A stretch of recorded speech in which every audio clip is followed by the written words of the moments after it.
Bonsoir à toutes et à tous, bienvenue dans Regard Croisé, votre magazine d'information qui pose un autre regard sur l'actualité. Ce soir, nous allons revenir sur les relations tumultueuses entre Israël et l'Union européenne. Jérusalem perd-il tout soutien auprès de Bruxelles? On sait depuis un moment que plusieurs pays, l'Espagne en tête, accusent Israël de tous les maux du Moyen-Orient. Ces pays tentent par tous les moyens de l'isoler, de le discréditer, de le placer au banc des nations. Mais le problème ne s'arrête pas là. D'autres pays européens, comme la France, se placent systématiquement du côté des ennemis d'Israël, sous couvert d'humanisme et de droits de l'homme. Même les meilleurs amis d'Israël semblent perdre patience. L'Italie et l'Allemagne multiplient par exemple les déclarations courroucées. Qui est responsable de ce changement de cap? Les ennemis d'Israël qui réussiraient leur travail de sape, ou le gouvernement israélien qui ne ferait pas assez d'efforts pour expliquer la situation? La pression de la rue européenne, encouragée par des médias opposition plus que partiale, ou les membres les plus radicaux de la coalition israélienne dont les agissements et déclarations justifieraient la colère des partenaires européens. Des questions qui doivent être posées si l'on considère encore les relations avec l'Union européenne comme indispensables. Mais le sont-elles réellement? Jérusalem a-t-elle encore besoin de Bruxelles? C'est le thème de Regard Croisé ce soir.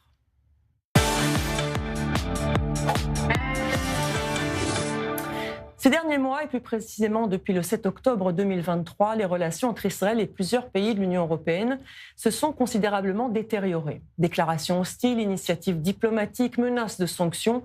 De Dublin à Madrid, en passant par Paris, Rome et même Berlin, l'alliance historique semble vaciller. Où en est réellement aujourd'hui la relation entre Jérusalem et Bruxelles? État des lieux, avec Chani Guidalia. Les relations entre Israël et l'Union européenne traversent une zone de turbulence rarement atteinte. Les signaux d'alerte se multiplient. En première ligne, l'Espagne, qui s'est imposée comme le fer de lance de la critique anti-israélienne en Europe. Un mois seulement après le 7 octobre, Pedro Sánchez, depuis la frontière entre l'Égypte et Gaza, avait appelé Israël à mettre fin aux souffrances des Palestiniens. Le point de non-retour est atteint le 14 mai 2025, lorsque Pedro Sánchez a qualifié Israël d'État génocidaire devant le Congrès espagnol. L'Espagne ne s'est pas contentée de déclarations. Reconnaissance d'un État palestinien en mai 2024, embargo sur les armes, boycott des produits issus des implantations, annulation historique de la diffusion de l'Eurovision 2026. Madrid a également appelé Bruxelles, en avril dernier, à suspendre l'accord d'association entre l'Union européenne et Israël. Un accord qui encadre les échanges économiques, un cadre pour le libre-échange entre les 27 et Israël. Plusieurs pays lui emboîtent le pas, comme l'Irlande et la Slovénie. La proposition est rejetée, notamment grâce à l'Allemagne, à l'Italie et à la Hongrie. Mais ces soutiens traditionnels d'Israël montrent également des signes d'éloignement. La Hongrie, avec son nouveau Premier ministre, met fin au soutien automatique à Israël au sein de l'Union. Une évolution majeure qui prive Jérusalem d'un allié clé capable de bloquer certaines décisions. L'Italie de Giorgia Meloni, pourtant considérée comme proche d'Israël, a suspendu le renouvellement automatique de l'accord de coopération sécuritaire ratifié en 2006. Une décision présentée comme technique, mais qui traduit un refroidissement politique. L'Allemagne a aussi changé de ton à l'égard d'Israël. Après un soutien quasi sans faille, Berlin a annoncé qu'elle n'apporterait pas de soutien juridique à Jérusalem dans le cadre de la procédure devant la Cour internationale de justice lancée par l'Afrique du Sud. Ces pays tiendront-ils face aux pressions de plus en plus fortes de leurs partenaires à Bruxelles? De nombreux pays européens appellent au durcissement des sanctions contre Israël. C'est le cas de la France, des Pays-Bas et de la Belgique. Et il y a aussi un facteur non négligeable, l'opinion publique européenne. Plus d'1 million de personnes ont signé la pétition pour la suspension de l'accord d'association entre Bruxelles et Jérusalem. Les manifestations anti-israéliennes se poursuivent dans les rues de l'Union européenne, malgré le cessez-le-feu, sur fond de montée de l'antisémitisme. En coulisses, la diplomatie israélienne tente encore de freiner l'escalade. Mais une chose est claire, les relations entre Israël et l'Europe entrent dans une phase critique. Allez, il est temps d'accueillir l'invité de Regard Croisé.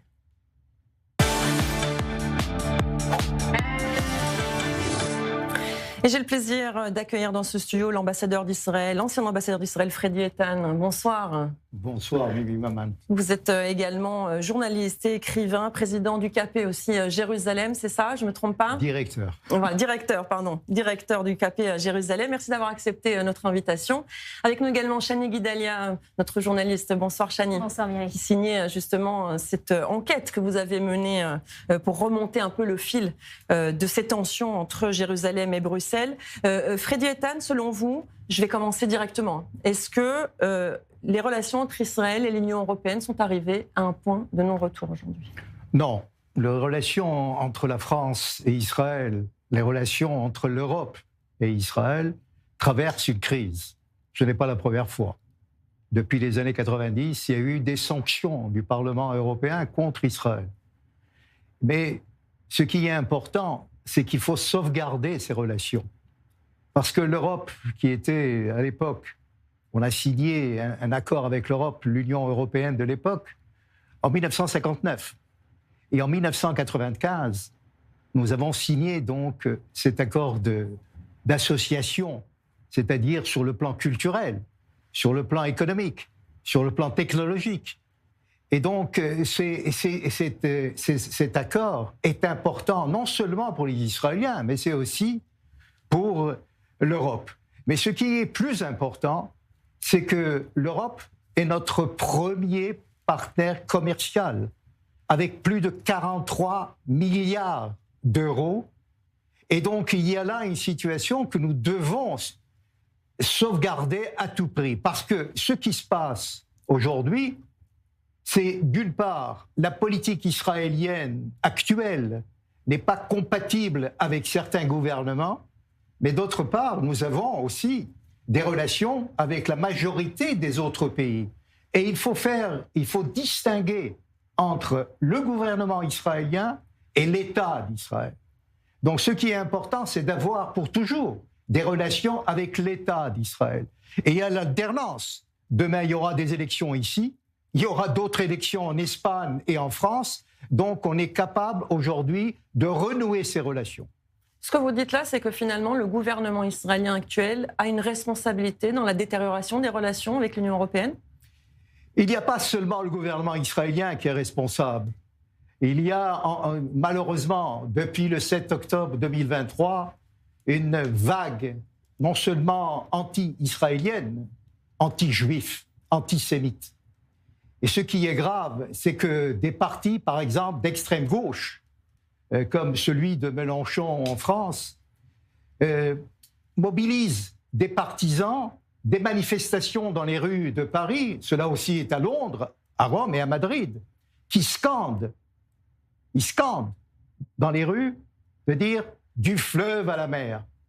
Et celui qui ne comprend pas cette signification du fleuve à la mer veut dire exactement la destruction de l'État d'Israël.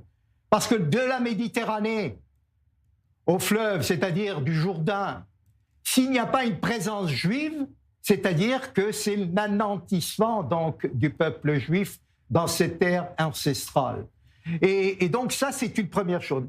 Et c'est vrai qu'il y a une mauvaise explication, une mauvaise asbara, ce qu'on dit en hébreu. Mais il ne faut pas expliquer une juste cause. On n'a pas besoin d'expliquer notre passé trimillénaire ici, dans cette région. On n'a pas besoin non plus d'expliquer que le Hezbollah, d'une part, et le Hamas sont des organisations terroristes.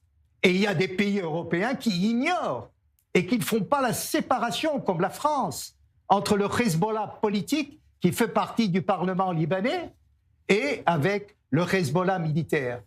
Et comment aussi ne pas être associé à ce combat inlassable contre le terrorisme non seulement sunnite, mais aussi chiite, et l'axe du mal dirigé par l'Iran, évidemment. Je m'étonne que la France de Macron ne peut pas s'aligner aussi à Israël, à ce combat, avec les Américains aussi, contre l'Iran et contre ses proxys, c'est-à-dire le Hezbollah et les Houthis.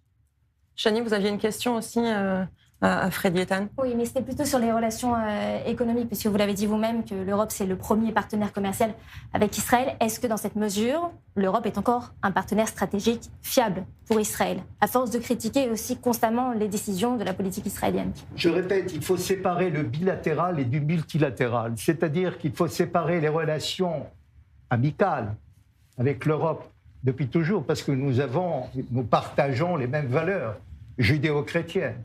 Nous partageons évidemment les valeurs démocratiques. Donc c'est clair que nous devons continuer sur le plan économique, parce que c'est aussi dans l'intérêt des Européens nous pouvons apporter, contribuer à l'essor économique de l'Europe. Notre haute technologie, notre économie de pointe, nos start-up. Et aussi sur le plan, un autre point qui est négligé, c'est aussi sur le plan du renseignement. Quand il y a des attentats ou quand il y a des tentatives d'attentats, qui avertit les Européens? Eh bien, c'est le Mossad. Et donc, nous pouvons continuer à faire en sorte qu'il y a un échange, non seulement sur le plan économique et culturel, mais aussi dans le combat contre le terrorisme. Mais on le voit, hein, beaucoup de déclarations qui dénoncent Israël, ses positions, la guerre à Gaza, au Liban, contre l'Iran, évidemment des guerres défensives pour Israël, mais qui sont mal interprétées autrement du point de vue des pays européens. Et comme vous l'avez dit, ce besoin de l'Union européenne, d'Israël, notamment de le côté technologique beaucoup, mais aussi, vous l'avez dit, sécuritaire, militaire. Donc au final, qui croire dans ces déclarations? C'est-à-dire, est-ce qu'Israël doit se laisser, on va dire, sermonner, puis quand même aider derrière l'Union européenne? Ou est-ce qu'il y a une solution pour atténuer un peu cet effet anti-israélien au sein de l'Union européenne?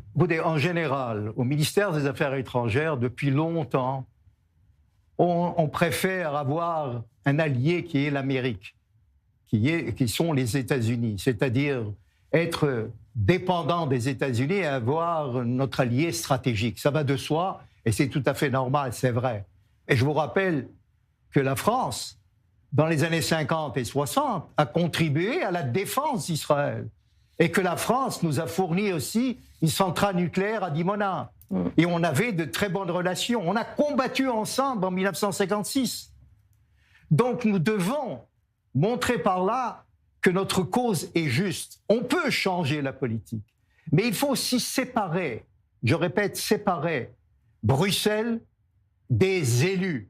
C'est-à-dire, il y a une différence dans la commission étrangère donc de l'Union européenne, qui sont évidemment des hauts fonctionnaires, mais ils n'ont pas une optique plus large, globale de la situation sur le plan géopolitique.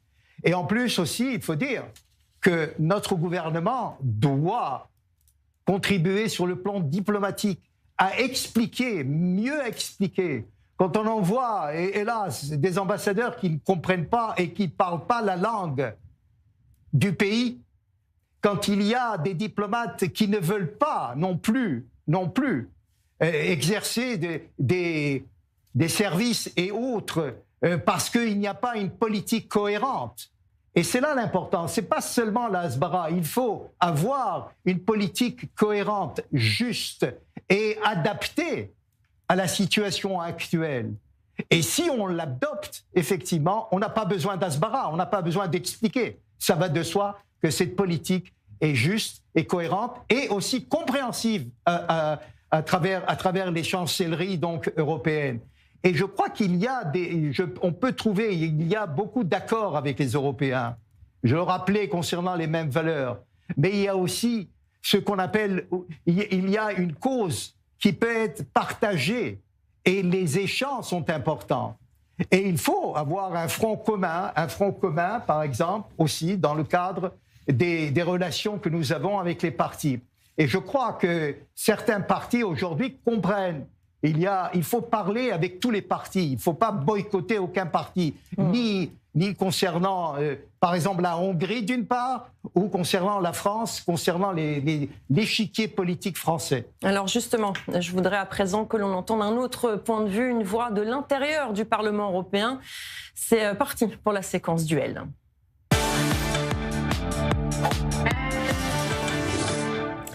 Face à cette crise, certaines voix en Europe dénoncent une dérive idéologique de Bruxelles et défendent un partenariat renforcé avec Israël. C'est le cas de Fabrice Leggeri, député européen du groupe Patriotes pour l'Europe, ancien directeur du Frontex. Bonsoir Fabrice Leggeri. Bonsoir madame, merci pour l'invitation. Merci d'avoir accepté notre invitation.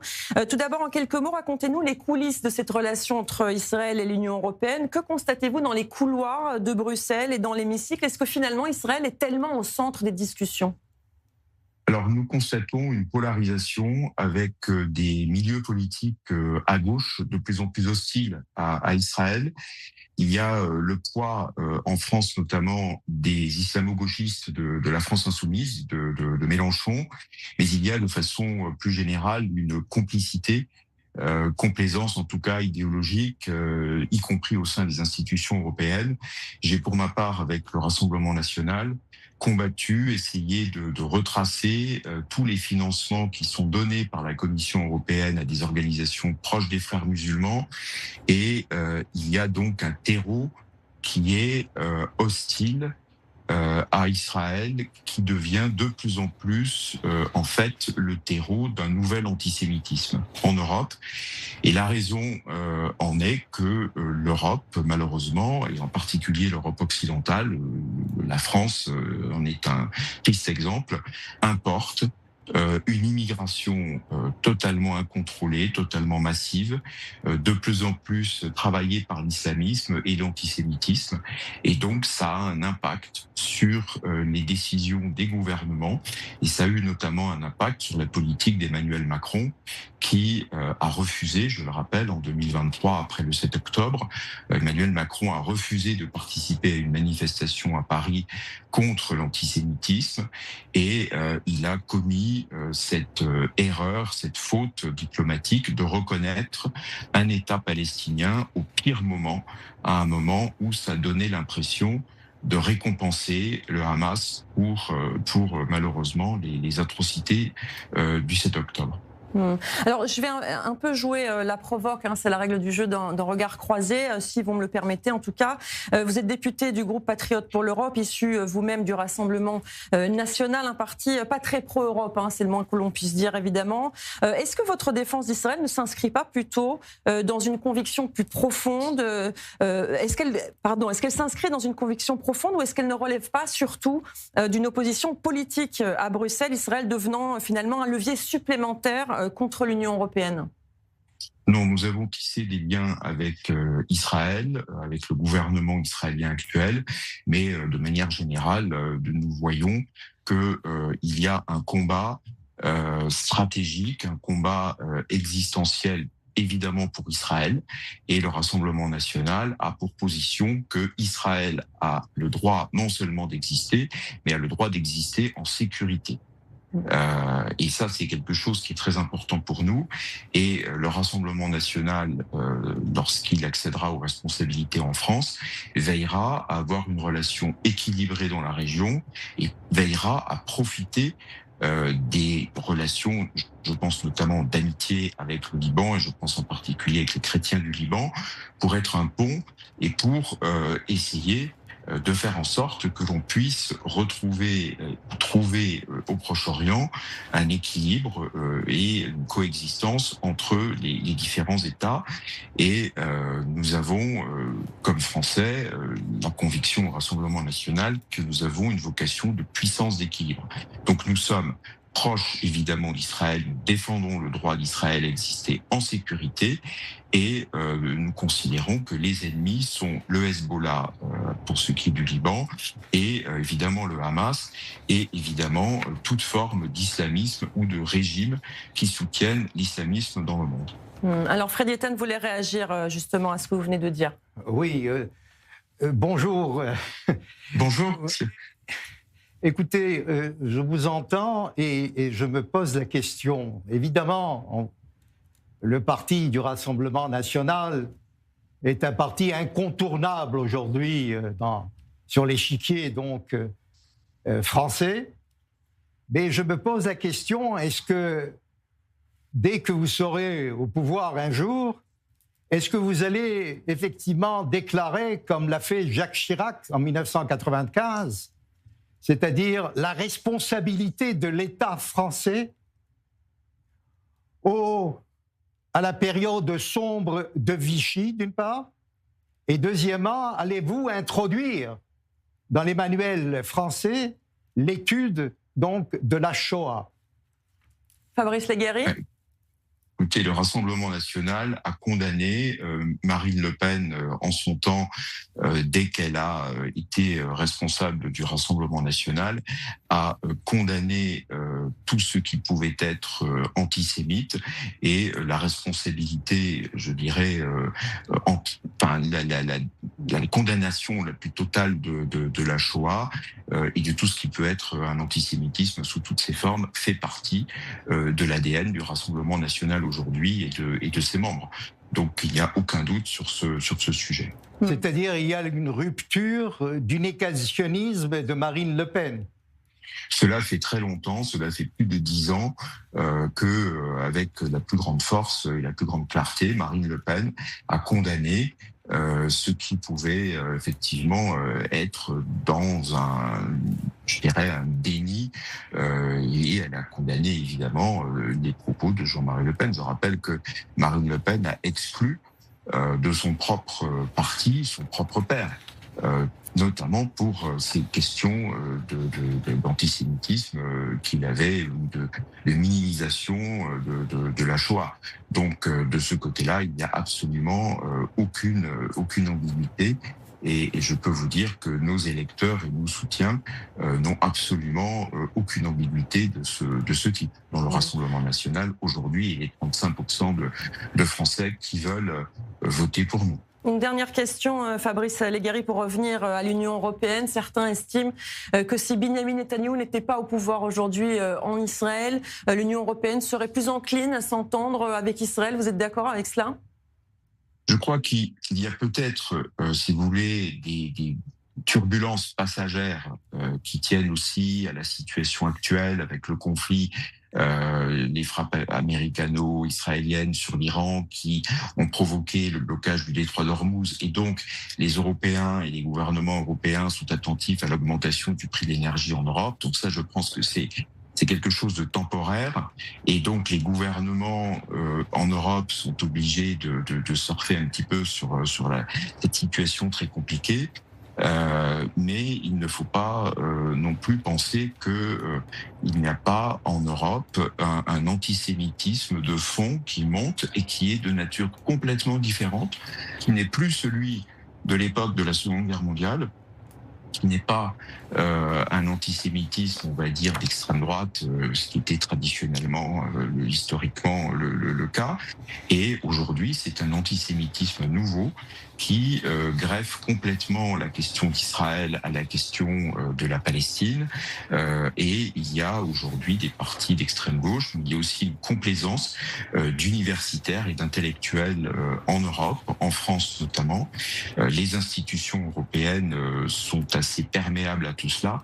Et donc, je crois que nous devrons œuvrer ensemble à réparer les relations entre l'Union européenne, entre la France et Israël, afin que nous puissions renouer avec cette proximité. Moi, je rappelle que nous avons aussi des centaines de milliers de binationaux franco-israéliens, et pour nous, c'est quelque chose qui est tout à fait capital pour la sécurité, dans la sécurité d'Israël. C'est aussi la sécurité de centaines de milliers de nos compatriotes. Merci. Et voilà, donc en tout cas, nous sommes disposés à améliorer tout cela sur le long terme aussi. Merci beaucoup Fabrice Leggeri de nous avoir consacré ces quelques minutes. Merci beaucoup. Merci à vous. Alors évidemment, le temps passe très vite, Freddy Ethan. J'avais quand même une question importante à vous poser, je pense. En tout cas, justement, on le voit, hein, Israël noue des relations étroites avec des partis qui sont considérés comme radicaux au sein de l'Union européenne, des pays aussi comme la Hongrie. On voit aussi cette proximité avec le Rassemblement national. Est-ce que ça ne nuit pas justement à l'image d'Israël, ce genre d'alliance ? Nous devons avoir des relations avec tous les partis. Je vous rappelle qu'après la guerre, la Grande Guerre, ce qui s'est passé, c'est que nous avons renoué les relations avec l'Allemagne. Adenauer et Ben Gurion, juste après, dans les années 50, on a noué des relations et on a obtenu des compensations, donc des indemnités de l'Allemagne. On peut tourner la page si, évidemment, cette politique combat surtout contre l'antisémitisme et contre l'antisionisme. Parce qu'il s'agit là comme vous savez, la loi Yael Yadan qui veut effectivement parler de l'antisionisme avec ce qui veut dire donc l'antisioniste, l'antisémite. Il est clair que nous devons combattre tout cela. Mais je crois que nous pouvons tourner la page avec certains partis parce qu'on doit discuter avec tout le monde. Merci en tout cas, Freddy Ethan, d'avoir joué le jeu de regard croisé. Chani, vous restez évidemment avec nous pour la deuxième partie. On va marquer une courte pause. On se retrouve juste après pour parler des réseaux sociaux. Notre invitée sera Rachel Kahn. Nous reviendrons avec elle notamment sur une interview d'un rabbin à Londres qui a fait le buzz. Il a pris connaissance de l'attaque antisémite alors qu'il était à Auschwitz avec des adolescents. Restez avec nous.